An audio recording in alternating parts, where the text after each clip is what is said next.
Again, while my heart goes out to all the innocent victims of the conflict, this is clearly an attack by terrorists on Israel, and this is a key moment, very similar to what India felt when Mumbai was attacked. This is similar to what the terrorists are doing from Pakistan, and this is the time the world needs to speak out against terrorism, worldwide, including supporting Israel. So let me put it, two things which were coming together. Again, when President Biden came into office, he wasn't meeting with Netanyahu, for a year after he became the prime minister of Israel. And the second time, we also know that Biden, when he took the presidency, was the first meeting with the MBS, the Crown Prince of Saudi Arabia, was not willing to shake his hand because of the pressures we had against him. And if you look at the G20, Prime Minister Modi was the first person who forcefully took the hand of Netanyahu and MBS and Biden. Sorry, not Netanyahu. I mean, with President Biden and MBS together, and took into a handshake of Israel and Saudi Arabia. And that, I believe, threatened the people who were making a business out of war.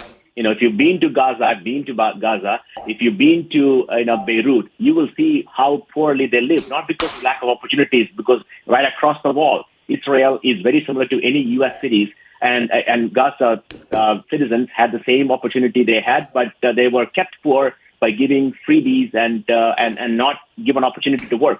The economic corridor, on the other hand, should have enhanced the opportunity for those people to improve their life.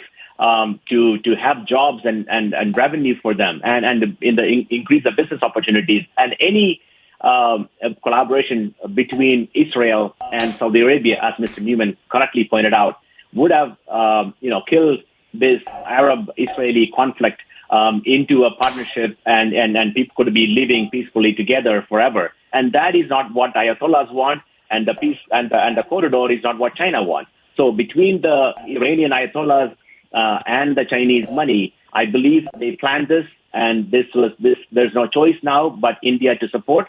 And this is the same thing what we saw in Qatar, where Indian army or Navy officers now being sentenced to death, claiming to be spying for Israel. These are absurd claims. This is a time India and Israel need to stick together. Right. While we need to avoid as many victims as possible, innocent victims in this war, but terrorism need to be eradicated from the face of earth. Well, thank you very much, Gursimran, for getting us that live report from southern Israel. And also Terry Newman and Dr. Joseph for joining us on the Trending Burning Question.